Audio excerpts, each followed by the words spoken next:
आणि मी तुम्हाला एक आज सांगतो की आता आपण राज्याचा कृषी मंत्री म्हणून माझ्यासारखा कार्यकर्ता बंधूंनो काम करतोय।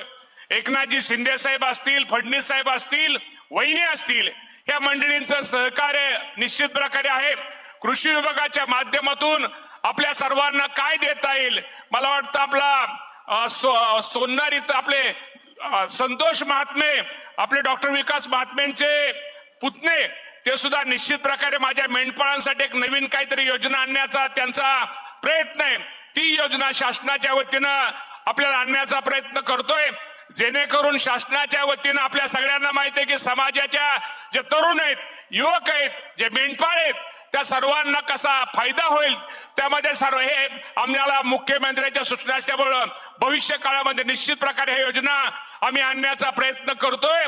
आणि सर्वात महत्वाची ह्या वर्षीची गोष्ट म्हणजे या राज्याचे मुख्यमंत्री यांनी आपल्या सर्वांना माहित आहे की पुण्यश्लोक अहिल्या देवींच्या नावानं या वर्षी शेतकऱ्यांची कर्जमाफी ही त्यांनी जाहीर केलेली आहे।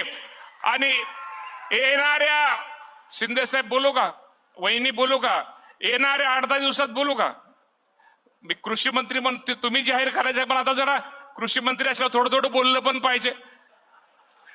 त्यामुळं येणाऱ्या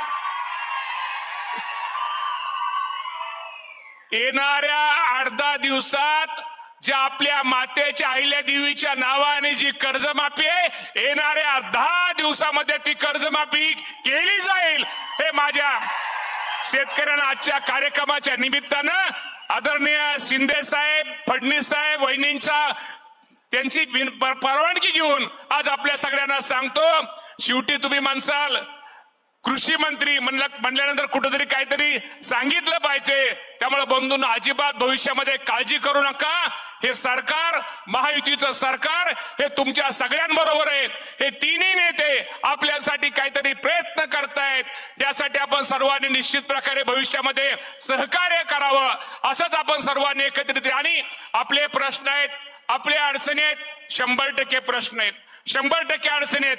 हळूहळू त्या प्रश्न कसे सोडवता येतील, हळूहळू प्रत्येक योजनेचा लाभ माझ्या धनगर समाजातील युवकांना, बांधवांना कसा होईल, यासाठी आमच्या सगळ्यांचा प्रयत्न निश्चित काळे भविष्यामध्ये राहणार आहे। त्यामुळे अधिक न बोलता पुन्हा एकदा चांगल्या कार्यक्रमाला शिंदे साहेबांनी आपल्या सर्वांना एकत्र बोलवलं, त्याबद्दल आपल्या संयोजन समितीचे आपल्या सर्वांचे आभार मानतो आणि थांबतो। धन्यवाद। जय हिंद, जय महाराष्ट्र, जय मल्हार।